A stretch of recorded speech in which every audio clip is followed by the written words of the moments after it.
Welcome to the first ever episode of the SaaS Jobs podcast. This show is all about helping people build great careers in SaaS and giving hiring teams better insight into what really works in today's talent market. Each episode I'll be speaking with people who have spent years inside the industry, uncovering practical advice, real stories, and the kind of insights you do not get from generic career content. To kick things off, I wanted to bring on someone with deep hands-on experience from inside SaaS hiring teams, someone who understands the global talent landscape and the realities of building great teams at scale. Kalpa, thanks so much for joining me today. You've got more than 15 years of global talent acquisition experience across the EMEA, APAC and the Americas, and you've worked with a range of SaaS and tech companies including Beyond Trust, Barracuda, Poly and Bizargi. I'm really excited to dig into your experience. For listeners who haven't come across your work yet, could you share a bit about your background and how you first got into recruitment? Yeah, sure. Hi, thanks. So I think coming into recruitment, I sort of just fell into it. It wasn't one of those that once I finished university, I was focused on getting into recruitment. I always knew that I wanted to work back then, what was Monday to Friday, 9 to 5, an office job. And through my search for work and, registering with agencies and things, I think it was one of the actual agency consultants that asked me, have I ever thought about coming into recruitment? Which obviously I hadn't at the time, and they were helping me look for a job, and they actually found me a telephone-based sales role. So that's where I started my career. And they said, if you go and do this for sort of 12 to 18 months and, all being well, and we've got the opportunity, we'd love to have you in the agency. So it was always at the back of my mind from there, but I sort of stayed with internal sales, telephone sales and basic admin work. And it wasn't until I really thought about what I wanted to do moving forward, long-term career, that I actually just went for it. I thought, let's try it. What's the worst that can happen? I can get myself into various industries, pick up a lot more. So started my recruitment career in an agency, a high street agency, and worked from there. Awesome.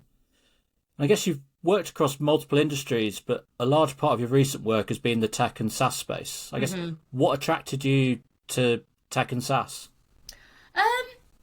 Again, I wasn't actually looking for it particularly. It was the opportunity. So I'd been in recruitment for quite some time, and before joining Bizargi, I was dipping in and out. I was like RPO, I was contracting, I went back into agency for a little while. Yeah. And I just thought to myself, I really need to find my niche. What is it that I really want to get out of my recruitment career?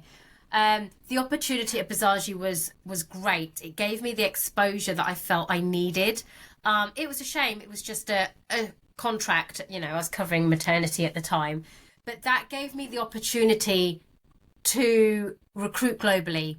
I say globally, a lot of it was UK, Europe and the US, and there was a little bit in the LATAM, across all disciplines. And that variety in my role and that exposure to working with the CEO, the head of HR, the operations team within the office across the globe, that's what really got me, I'd probably say got me hooked, to be honest, in internal recruitment. I thought, this is where I want to be. I feel like I'm making an impact. I'm building relationships across the business at all levels. I'm learning a lot and I'm enjoying this. This is what I want to do. Once, I was there for a year. When that came to an end, fortunately for me, I knew then internal recruitment's where I want to be. But I still used agency consultants to help with my personal job search. And then obviously started picking up on LinkedIn applying. And that's when my time at Poly came, which is now HP. And in that role, when I was hired to specifically focus on sales. Yeah. Just within Europe.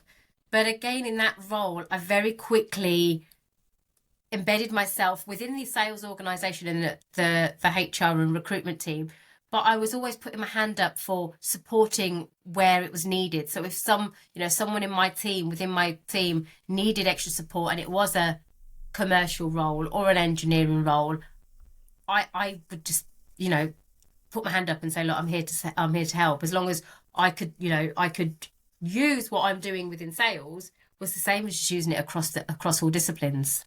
Yeah, I guess that sort of touches on my next question, which is, how do you develop your ability to recruit across lots of different disciplines? Yeah, I think with that, it's more using my process, or sort of the company recruitment process, but using my knowledge and my approach to recruitment in the same way. It doesn't matter if it's a sales role, or if it's an engineering role, or if it's an entry level admin role. I would approach that piece of recruitment in the same way. You're looking at the role, you're speaking to the manager, you're getting an understanding from the manager, what is it they're looking for, what do they want from someone in this role. It's easy to have something in black and white on a JD and say, right, I'm going to go to market and tick all these boxes, but understanding what the manager is looking for, it was the key thing, and it still is today. I can recruit across multiple disciplines. Yes, my focus has been sales over the last few years, but it's because I use the same methodology when I approach any piece of recruitment. Yeah, that makes sense. I guess so. You've led full cycle recruitment across a number of different regions, and what are some of the biggest differences you see in hiring across them?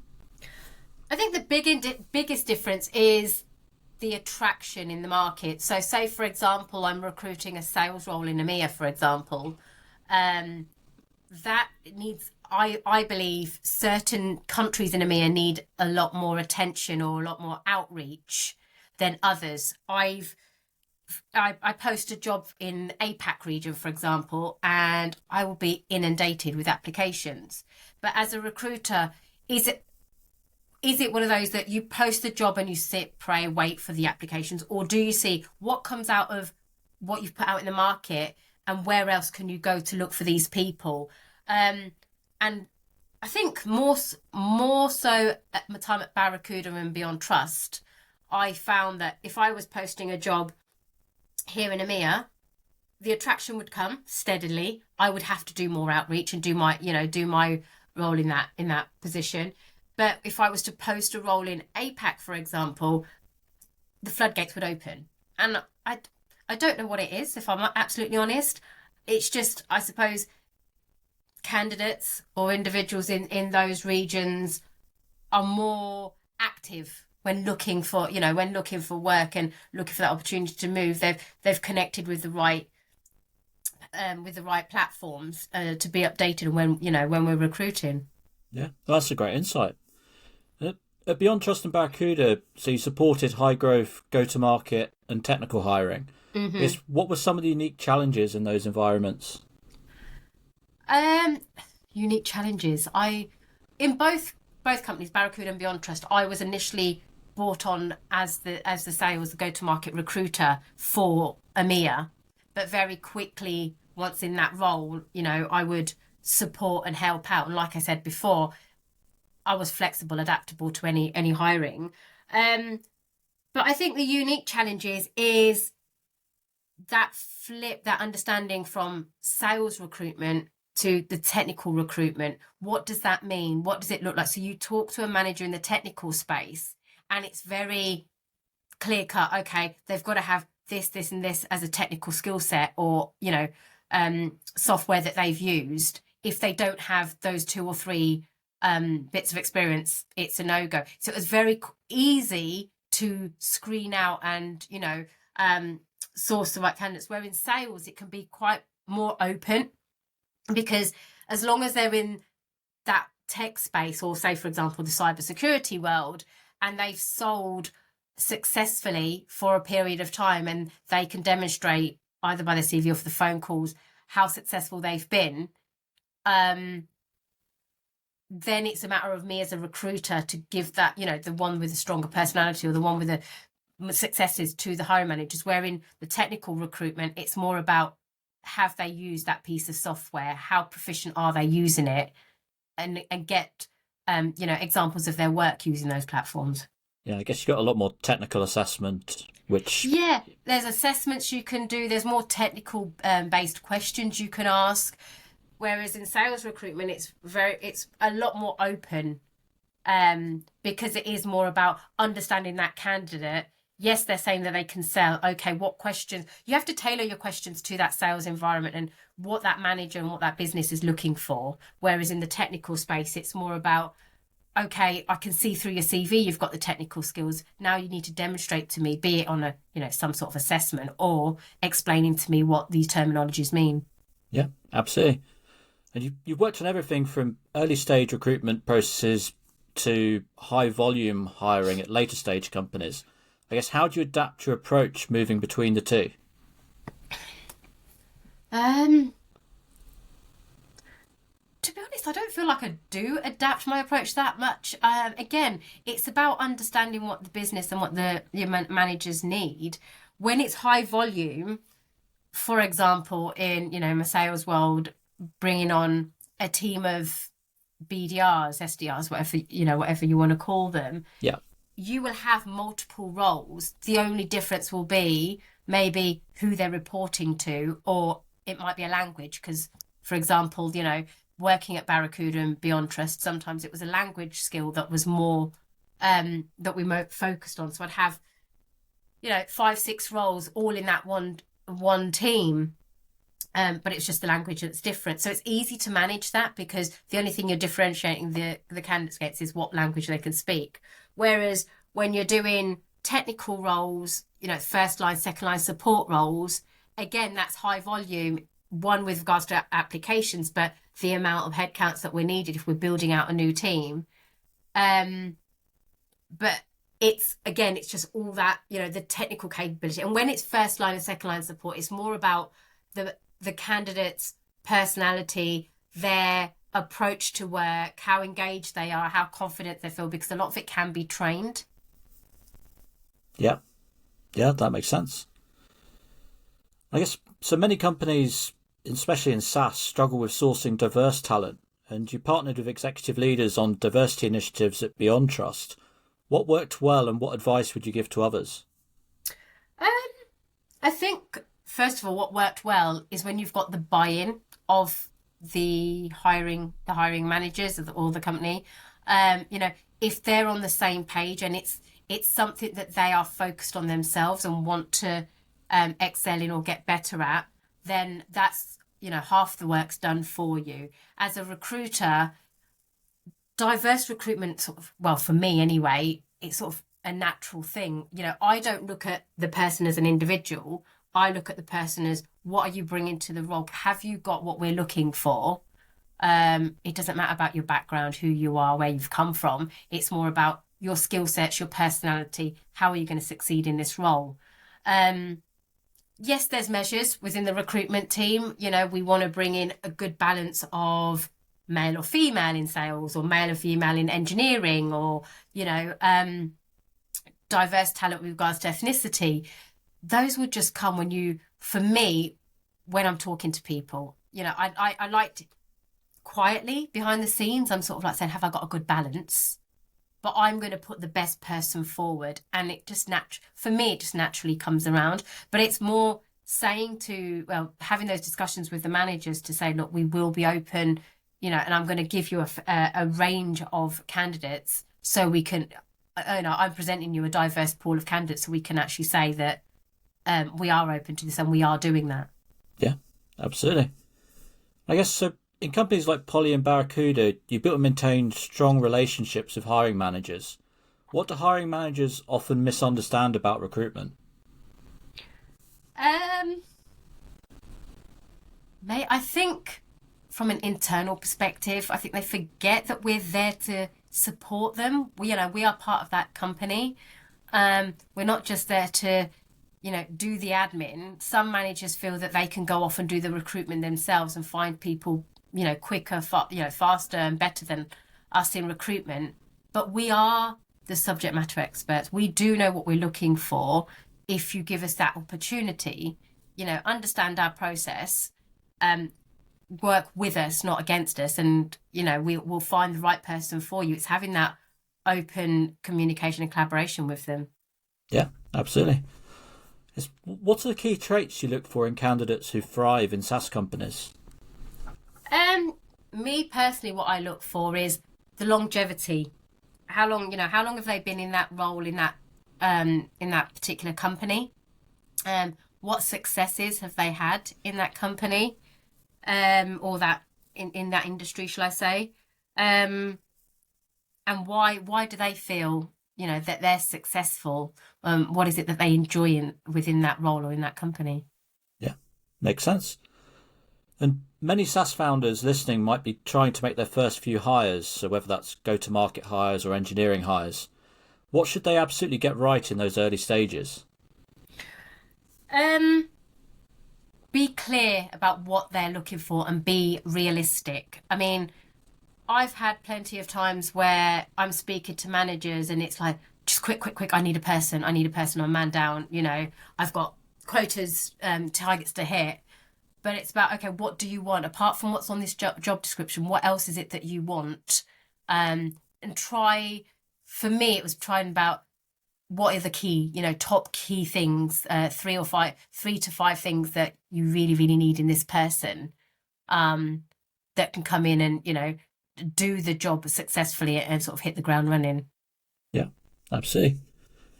So you've been involved in improving candidate experience across multiple roles as well. I guess, what does a standout candidate experience look like today? This is a very good question, considering I'm on the other side of it right now, and I've been, I've experienced it a few times now. I think the standout thing for candidate experience is communication, feedback. And I know, being in this position now, when I get that next role as my internal TA, I want to ensure that I am upfront and transparent to candidates and keeping them looped in. If someone's taken the time to apply for a job with you, and, you can be inundated. As recruiters, you do get inundated. I get that. I think just have the decency to give that rejection, even if it is the standard rejection, the templated rejection in your ATS. You can still tailor it if you need to, but just say, thank you very much. We have been inundated. Thanks for your application and your time, but, you haven't been successful this time. The worst thing you can do is just go silent and not do anything and just have them sitting there. Yeah, wondering. Mm-hmm. Yeah. So you've worked in recruitment for more than a decade now. I guess, how's technology changed the way you operate throughout that time? I think it's technology's changed, but also I think for me, going from company to company, processes change as well, and how you interact within your ATS systems and linking in with HR. So I think it's more about. It's a difficult one, because for me it's the technology changes because it's just a different ATS you're using from one company to another. But how do we go out to market and record this data and advertise these roles? How do they link in with HR, and how do we work with these platforms to give the right information to our business leaders as well? I just see constant change in those platforms. I personally don't feel like it's any one system that's better than the other. You can make it work for yourself. Yeah. I guess that sort of leads into my next question, but are there any sort of specific tools or automation approaches, sourcing methods that you see as essential to modern SaaS hiring? Dare I say it, AI? Yeah. I think, I think that's the way a lot of the platforms that I've used in the past, I know now have adapted AI. There's the positives and there are a few small negatives in using it, but within SaaS companies, it's going to happen. It's where, them themselves with their products and services are introducing it out to the market. Why would we not use it internally as well? Yeah, definitely. I guess, what impact do you think AI is going to have on recruiters in the next few years? Yeah, this is a good question when I looked at this because I mean, my time at Barracuda, I started to see a lot more of AI being used, be it internally with the recruitment team or be it with candidates when applying. I mean, within the recruitment team itself, it was early stages. It's like, okay, what can AI do for us in our processes right now, good or bad, and having those small introductions. But candidates using it more so than we were as an internal team. And it's been quite scary, when I look at some of the discussions and, happening through LinkedIn, etc. It's like you can tell when a response is AI generated. I've been applying more recently for roles, and within minutes, you're getting the same rejection message from multiple companies, but it's the same sort of thing. And Yeah. you'll know straight away that's not a human behind that, that process. So I still feel it's a bit of a grey area, but I hope and I feel that there'll still be humans behind this within recruitment. Yeah, I guess, do you see AI as something that's going to help improve efficiency or something that's going to completely change how talent acquisition works? Now, honestly, I'll say improve efficiency. Yeah. At first, if you asked me this a few, maybe about 3 or 6 months ago, I would have probably said it's going to try and replace this and there's not going to be internal TA teams. But the more I've gone through interviewing processes and reading more about what companies doing, how are they introducing it, ultimately they still need people behind the scenes. Even if it's just for the early stages, I mean, you're implementing AI into the recruitment process and the ATS, it's still going to need human interaction. And I don't think all managers are going to buy into it straight away. It's going to be some time, and it's going to be a process before everyone buys into it and it works swimmingly. And I think some companies will just find out the hard way. Yeah, no, definitely. And so now I guess I want to move on to some advice for job seekers that you can give. So with your experience across go-to-market, engineering and G&A hiring, what common mistakes do you see candidates make? I think the number one mistake is they just apply for everything. Now, I don't know if it's desperation or just the way things are at the moment, but this has happened over time from, previously when I was working. You get candidates that will just apply for anything just because they want to be working, skills and experience or not, they will apply just because they feel that they can do it. And I think that's the biggest thing, the biggest mistake they can do. They really need to think about what they're applying for and make sure their CV, their application reflects what they're applying for. Yeah, absolutely. I guess, what's one thing candidates could do today that would immediately improve their chances of getting noticed? Maybe I think reaching out to the right person, do your homework. If you're interested, for example, if you're interested in joining a SaaS company, why do you want to join that company? Make that short list of, I don't know, 4 or 5 companies that you really want to target because it's accessible, it's easy to get to if you have to work hybrid, it's the type of job role you've been looking for, you've read up on the company and it's got opportunity and career growth. Look at those things first and then really read what they are looking for in this particular job and how much of it can you actually do. Then reach out to the job poster, the recruiter. LinkedIn is the platform right now that everyone's using.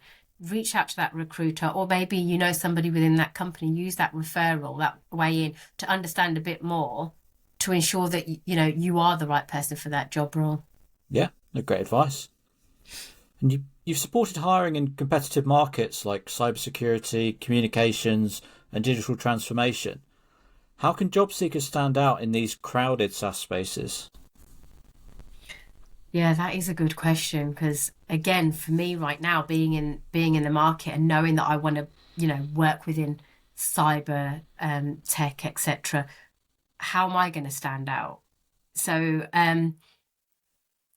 it's very much you highlighting on your profile, on your CV, your application, however you're approaching these companies, highlighting how you can bring success to that company. What are you bringing that's going to make you better than that other candidate, just behind you who's applied? You've really got to sell yourself, and highlight within your profiles the keywords, the key skills that are really apparent for that job. Yeah. And especially with ATS systems now doing keyword checking and things like that on applications. Exactly. It's yeah. And I think I've probably been rejected because of that, because my CV wasn't saying or having the right keyword in there. So you really do have to tailor your CV and your application for every job you apply. Before, I always thought, your CV is your CV. That's your experience. You're not going to lie about where you've been and what you're doing. But nowadays, obviously, with, ATSs and AI coming in, you do need to highlight those keywords. And every time you apply for something, there might be a slight difference in that job specification where you're not highlighting sourcing as a skill set. And that's what's going to probably, be the reason you've been rejected. Yeah. And I guess, so for candidates that are trying to break into SaaS from another industry, what's your best advice for them?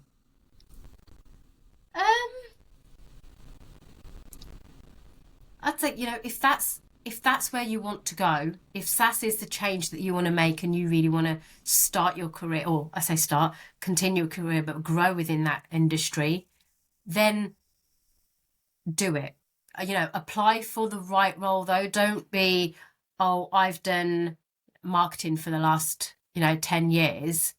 And I'm going to go and try something completely new in engineering, because in these companies, these SaaS companies, especially within engineering and technical, it's very specific. You need to be realistic about what you can do and where you can fit into that business. And again, use your network, use the internal recruitment team and say, I'm looking to get into this industry. This is my background. This is what I know I can, adapt and bring to the company. What opportunities may you have? And do your homework and research, and be involved in discussions and groups within that industry. Yeah, great advice. Yes, you've worked through major changes in the recruitment landscape over the last few years. What do you think hiring will look like in 5 years' time? Gosh, that is a Do you even want to guess? Oh, yeah, it is. What do you want to guess? I don't know. I think it might not be as crazy busy as it has been over the years. And I mean that in the sense that if AI is implemented in every SaaS company's internal recruitment team and process, then a lot of work will probably be stripped away. There'll be more efficient ways of doing things. You won't need as many people. And I think if it works effectively, you'll hire the right person that will stay longer, I feel.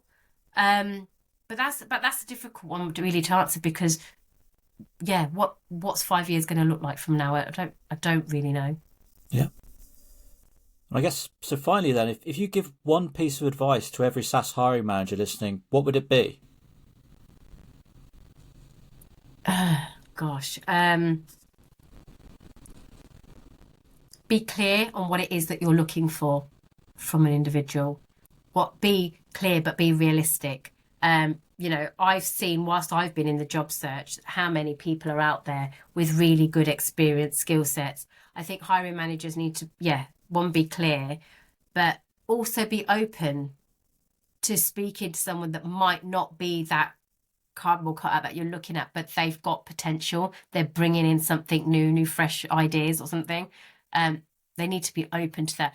Have that confidence in your recruitment team, your TA specialist, that they're giving you the right people, because there's something that this candidate can bring to your team. Yeah, great. And one piece of advice for job seekers?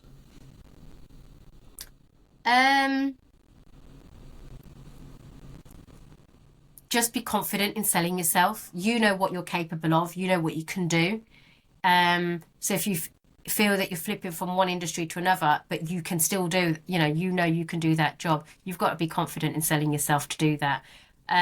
Yes, it is about getting that connection with the hiring team, but again, sell yourself via your CV and your profile and put yourself out there. Connect with the right people, network with the right people. Yeah, great.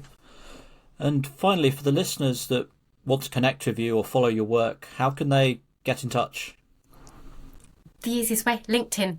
I know I've been quiet on that recently because I have been on my own personal job hunt, but in the past, when I have been working, when I'm in a role, I'm very active on LinkedIn. I'm always, posting and sharing company updates and things. So if anyone wants to know what I'm doing, where I am, and just, want to connect and have a chat with me, connect with me on LinkedIn. Everything's there. And, I will take time out. Like I said, because of my experience recently, I will take time out and connect back and respond to everyone. Yeah. No, thanks, Kalpa. No, thanks for your time today. It's been really insightful. Brill, thank you very much. Thanks again to Kalpa for joining me today and sharing so much practical insight from her years in SaaS talent acquisition. I hope you found this episode useful, whether you're exploring your next role or looking to hire great people in SaaS. If you're a job seeker, you can find thousands of live SaaS roles from companies all over the world at thesaasjobs.com. And if you're hiring, the SaaS Jobs is a simple way to get your roles in front of a highly engaged SaaS audience. You can also try our new AI tools at copilot.thesaasjobs.com, where you can upload your CV and get matched with roles that fit your experience, and chat with our assistant across the site to help you find what you're looking for. Thanks for listening to episode 1 of the SaaS Jobs podcast. If you enjoyed it, feel free to follow the show and share it with someone who might benefit. I'll see you in the next episode.